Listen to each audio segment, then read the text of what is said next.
الحمد لله كفى والصلاة والسلام على من لا نبي بعد. أما بعد فقد قال الله تبارك وتعالى: أعوذ بالله من الشيطان الرجيم. بسم الله الرحمن الرحيم.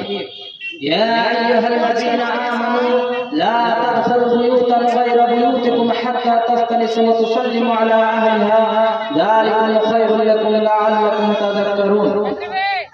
শ্রদ্ধেয় সম্মানীয় এই মঞ্চে বসে থাকা উলামায়ে কেরাম ও আমার সামনে বসে থাকা ভাই ও বোনেরা, আজ আমি আপনাদের সামনে যে বিষয়টি নিয়ে দাঁড় হয়েছি সেটি হচ্ছে সালাম।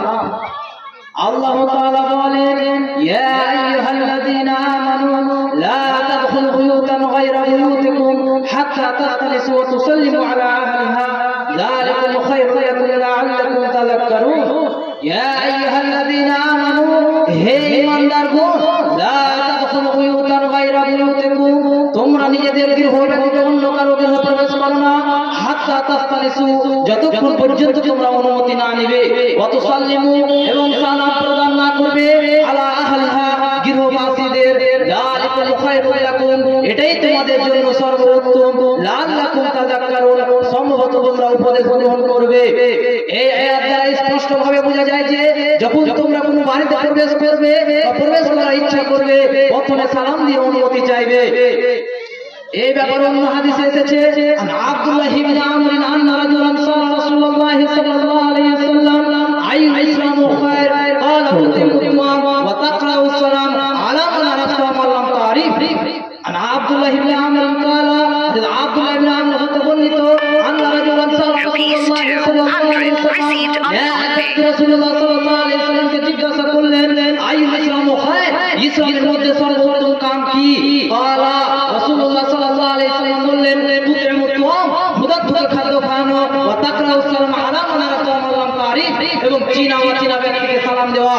এই হাদিস দ্বারা স্পষ্টভাবে বোঝা যায় যে একজন ব্যক্তি নবী করিম সাল্লাল্লাহু আলাইহি ওয়াসাল্লামকে জিজ্ঞাসা করলেন, ইসলামের মধ্যে সর্বোত্তম কাম কি? তার জবাবে নবী করিম সাল্লাল্লাহু আলাইহি ওয়াসাল্লাম বললেন, ক্ষুধার্তকে খাদ্য খাওয়ানো এবং চিনা অচেনা ব্যক্তিকে সালাম দেওয়া। এই জন্য আমাদেরকে গরিব ফকির মিসকিনদের বেশি বেশি করে খাওয়া দিতে হবে এবং চিনা অচেনা ব্যক্তিকে বেশি বেশি করে সালাম দিতে হবে। عن أبي هريرة قال رسول الله صلى الله عليه وسلم: للمؤمن على المؤمن ست خصال يعوده إذا ولد ويشهده إذا مات ويجيبه إذا دعوه ويسلم عليه إذا لقيه ويشمته إذا عطس وينصح له إذا غاب أو شاهدا.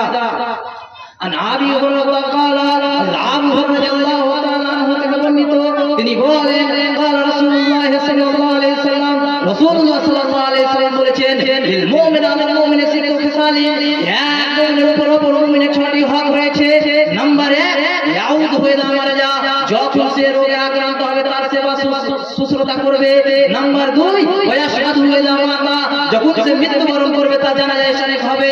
নাম্বার 3, ওয়াইজিবু ইযা দাউহু, যখন কেউ দাওয়াত দিবে তা গ্রহণ করবে। নাম্বার 4, ওয়াইসাল্লিমু আলাইহি ইযা লাকিয়াহু, যখন কেউ সালাম দিবে তার জবাব দিবে। নাম্বার 5, ওয়াইসাল্লাতু ইযা আতাসা, যখন কেউ হাসি দিবে তার জবাবে রাহমাতুল্লাহ বলবে। নাম্বার 6, ওয়ায়ানতাহু ইযা গাবা আও শাহিদা, এবং উপস্থিত অনুপস্থিত উভয় অবস্থায় তার জন্য কল্যাণ কামনা করতে হবে।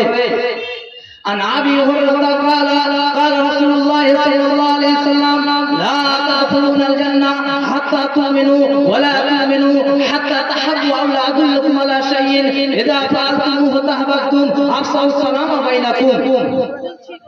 عن أبي هريرة قال: أبو هريرة رضي الله تعالى عنه থেকে বর্ণিত, তিনি বলেন, قال رسول الله صلى الله عليه وسلم, রাসূলুল্লাহ সাল্লাল্লাহু আলাইহি ওয়াসাল্লাম বলেছেন, লা তাদখুলুনাল জান্নাহ, তোমরা জান্নাতে প্রবেশ করতে পারবে না, হাত্তা তুমিনু, যতক্ষণ পর্যন্ত তোমরা ঈমান গ্রহণ না করবে, ওয়ালা তুমিনু, তোমরা ততক্ষণ পর্যন্ত ঈমানদার হতে পারবে না, হাত্তা তাহাব্বু, যতক্ষণ পর্যন্ত তোমরা এক অপরকে ভালো না বাসবে, আওলা আদুল্লাকুম আলা শাইইন ইযা ফাআলতুমুহু তাহাব্বাতুম, আমি কি তোমাদেরকে বলে দেব না যা করলে তোমাদের মধ্যে ভালোবাসা বৃদ্ধি পাবে? অবশ্যই তা হলো আফসাউস সালাম বাইনাকুম, তোমাদের মধ্যে সালামের প্রচার রাখবে। এই হাদিস দ্বারা স্পষ্টভাবে বোঝা যায় যে মানুষকে সালাম করলে তাদের মধ্যে ভালোবাসা বৃদ্ধি পায়। এই জন্য আমাদেরকে বেশি বেশি করে সালাম প্রদান করতে হবে। عن أبي هريرة قال: قال رسول الله صلى الله